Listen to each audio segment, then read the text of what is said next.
Untuk seri pertama dalam Egos Documentaries, kita mengunjungi kota Bandung untuk bertemu dengan sebuah plugin company pertama di Indonesia bernama Kuasa.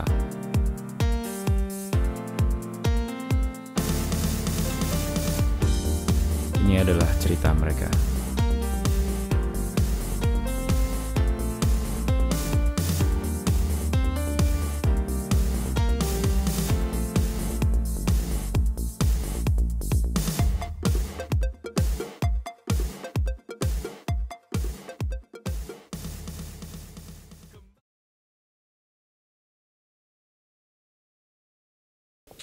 Jadi Kuasa itu adalah perusahaan teknologi audio.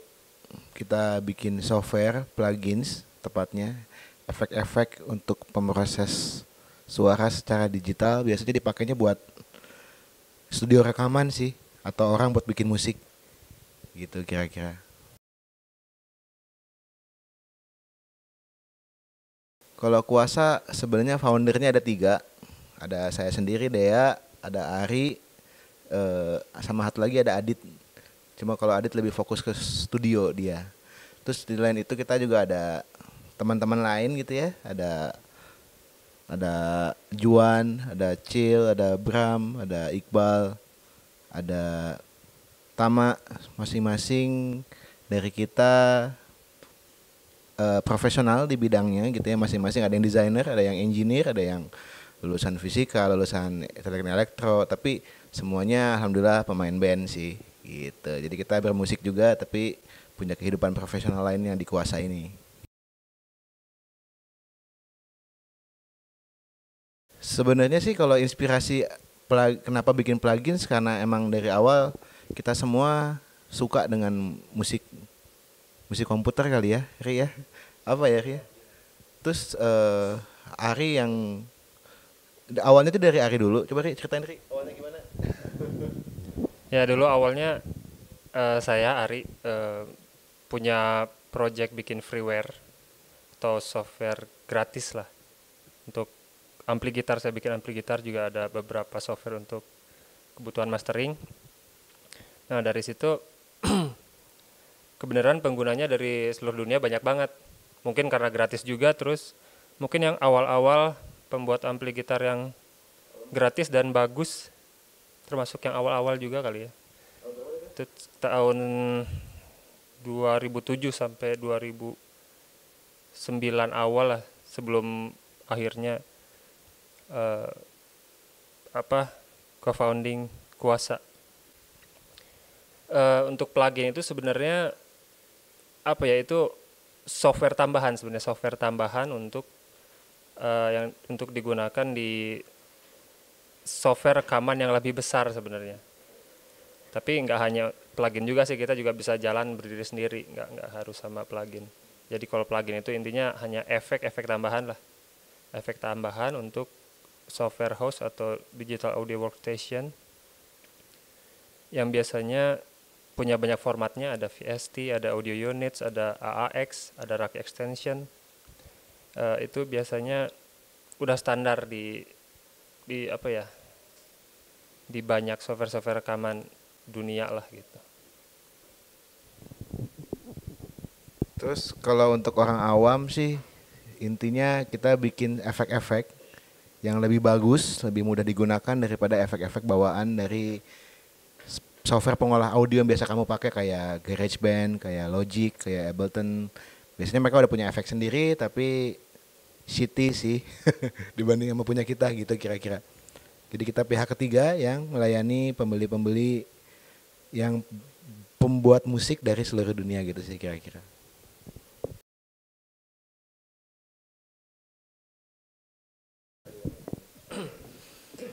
Kendala paling besar dulu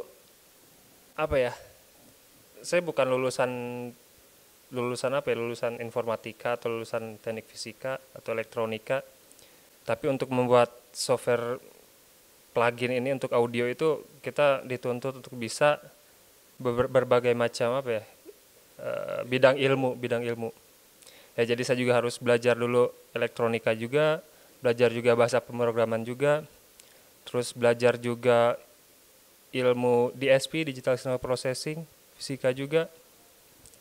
Jadi kendalanya dulu ya karena nggak ada background sama sekali di bidang itu, makanya harus belajar dari awal semuanya. Dan saat apa ya membuat produk pertama kali juga saya masih satu-satunya programmer yang ada di Kuasa, karena dulu awal cuma bertiga kan. Ya jadi ya capek aja gitu sendiri semua gitu, apa-apa semua. Itu aja sih kendala.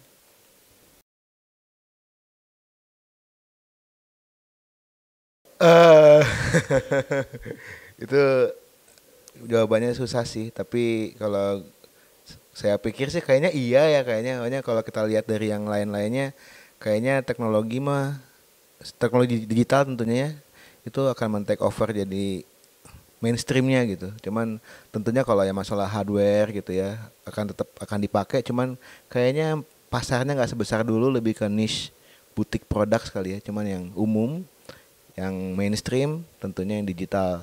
Kita pikir gitunya, kita lihat sendiri kan kayak sekarang foto aja kayaknya, kamera aja kayaknya mendingan pakai iPhone terus diolah secara digital terus semua orang bisa pakai. Itu sih for the masses intinya. Kayaknya take over kayaknya ya.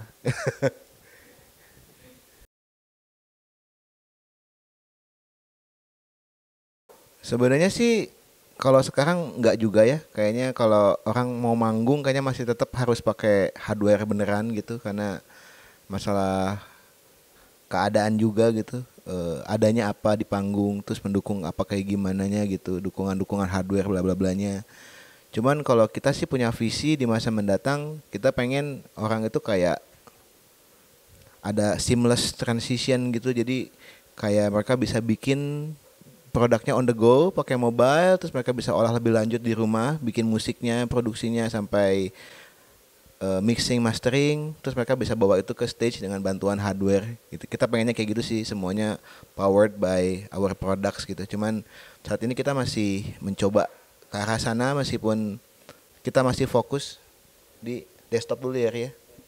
Masih di desktop dulu, karena kalau once kita udah banyak produk desktopnya, pasarnya udah jelas, pengguna kita udah mulai banyak, kita bisa spin off itu jadi hardware, jadi mobile dengan lebih mudah gitu sih kira-kira.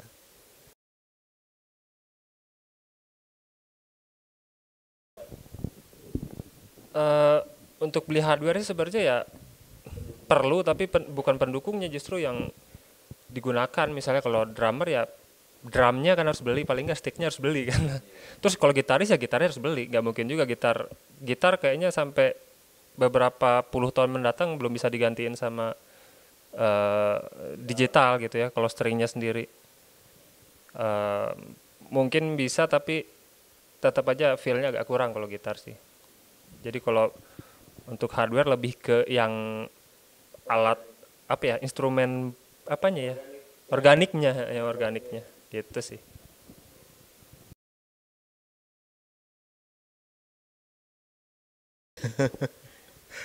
Mungkin aja sih kalau di kota yang lebih kecil ya. Cuma kalau bisa dibilang Bandung dengan keadaannya yang udah mulai crowded sih sekarang gitu ya, udah mulai makin penuh, makin macet, makin hektik. Cuman bisa dibilang Bandung itu adalah kota yang pas buat berkarya sih sebenarnya. Mungkin untuk jualan nggak terlalu, makanya tapi kita ya sudahlah, kita kan aimingnya juga sebenarnya keluar juga gitu ya lewat internet gitu. Jadi Bandung dengan segala kondisinya kayaknya emang sedikit banyak gitu ya. Oh ya, satu lagi juga kayaknya kita banyak terpengaruh juga sih sama pendahulu-pendahulu kita gitu ya. Gitu. Jadi entrepreneur kreatif sebelum kita gitu, kayak ya nggak sih, kayak Dendi 347 gitu kan.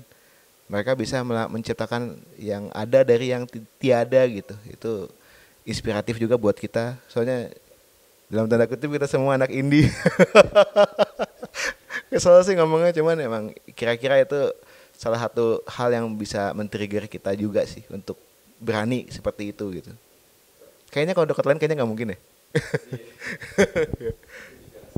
Iya kayaknya mungkin ya Jakarta mungkin masih lah, cuman ya.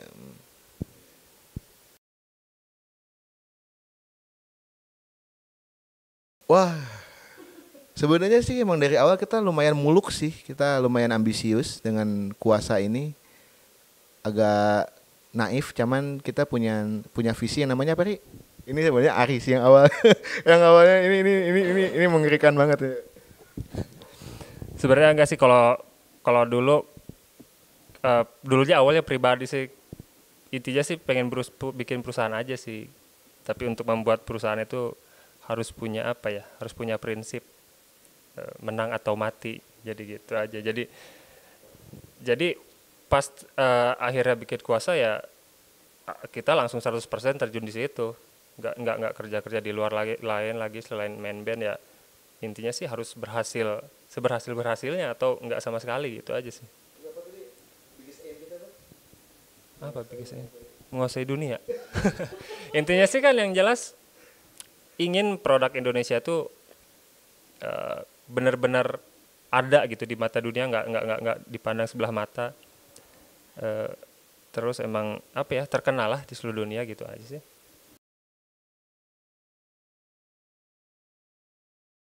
Itu long and hard way ya. Awalnya sih kita waktu bikin Kuasa kita pikir akan mudah gitu ya.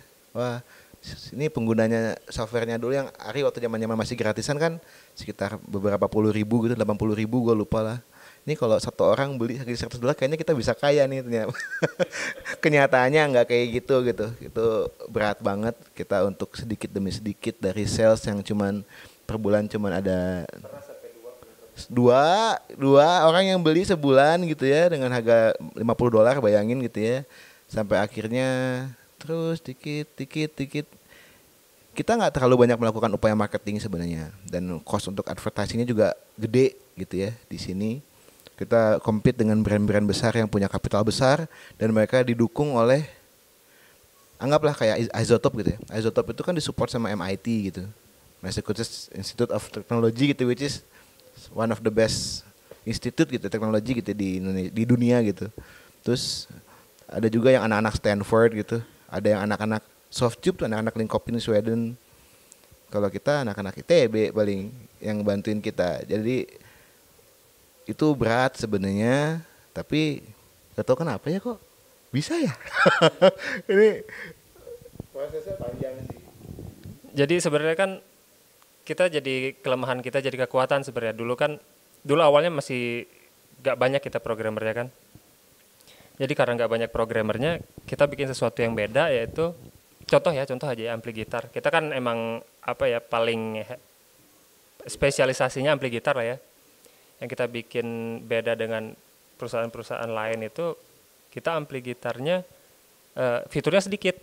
Jadi kita hanya rilis fitur yang esensialnya aja. Kalau misalnya dari Native Instruments yang tadi ngomong kan emang banyak lengkap fiturnya, efek-efeknya ada banyak banget. Nah kalau kita justru efeknya sedikit, ada ampli gitarnya sedikit juga, ada kabinetnya sedikit juga. Tapi dengan kayak gitu harga bisa dibilang jauh jadinya, jauh lebih murah. Padahal kalau dihitung-hitung sebenarnya nggak murah-murah juga kalau ngelihat dari semua. Kalau fitur-fiturnya semua digabungin nggak murah, tapi karena ya kita ngejualnya dipecah-pecah, diecer gitu, jadi terkesan murah dan pembelinya lumayan juga gitu, masih bisa bersaing. Development time juga jadi bisa lebih cepat lah.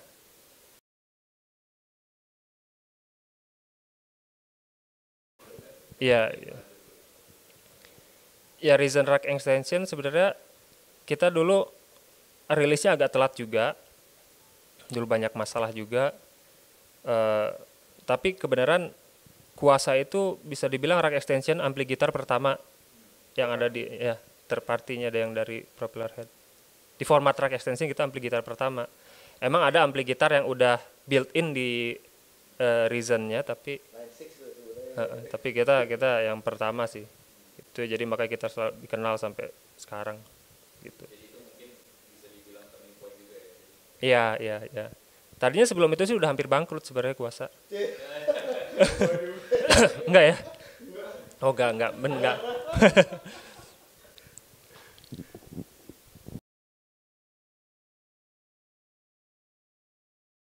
Kita ada sih satu visi besar sebenarnya, satu produk besar yang sedang kita sasar gitu ya, meskipun emang jalannya akan lambat gitu, karena kita bisa dibilang masih bootstrapping sih, kita belum ada investor gitu ya, investor beneran gitu belum ada, jadi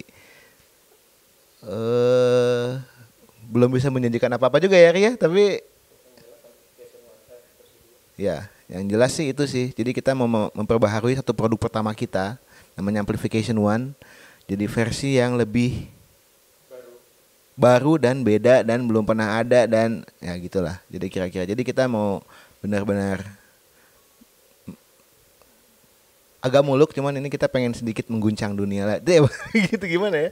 Membengkokkan dunia, tiba-tiba orang mungkin kaget gitu ya. Kok ini ada ampli gitar kayak gini bentuknya, kayak gitulah kira-kira. Karena setelah kita runut ke belakang, emang ternyata yang bisa buat kita bisa survive di luaran sana juga karena kita punya produk-produk yang beda. Jadi ya emang udah tanggung kita bikin yang beda ya sekalian gitu. Bentuknya adalah ampli gitar yang belum pernah ada sebelumnya gitu kira-kira. Hardware mah mau sih ya.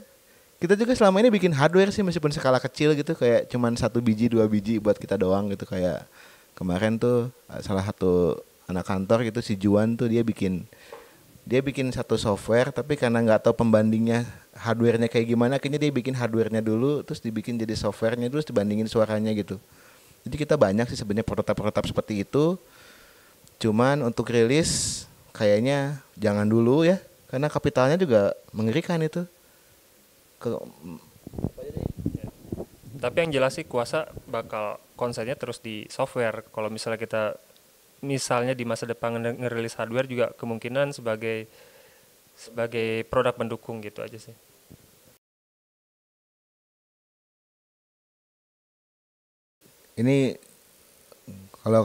Kalau gue sih yang tadi kata-kata Ari itu sangat berhasil banget sih menginfluence gue gitu ya. Karena kalau enggak pasti waktu itu udah kerja. Kerja sambil ya dengan di setengah-tengah himpitan segala macam gitu ya. Cuman ya kalau mau usaha ya kayaknya mesti itu deh. Fokus dan menang atau mati itu kayaknya mesti emang bener-bener dipatri gitu. Soalnya kalau enggak gitu ya apa sih Ri? Ada ceritanya Ari tuh dia pernah bilang, jadi kayak suatu saat ada lagi perang nih. Terus supaya kok jadi nggak gagah sih Ri?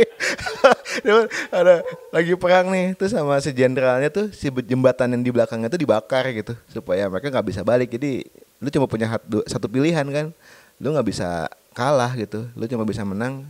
Kalau nggak ya udah mati sekalian di medan pertempuran. Cuman itu kerasa banget karena dengan fokus semua hal-hal yang nggak pernah kita terpikir sebelumnya tuh keluar dengan sendirinya gitu.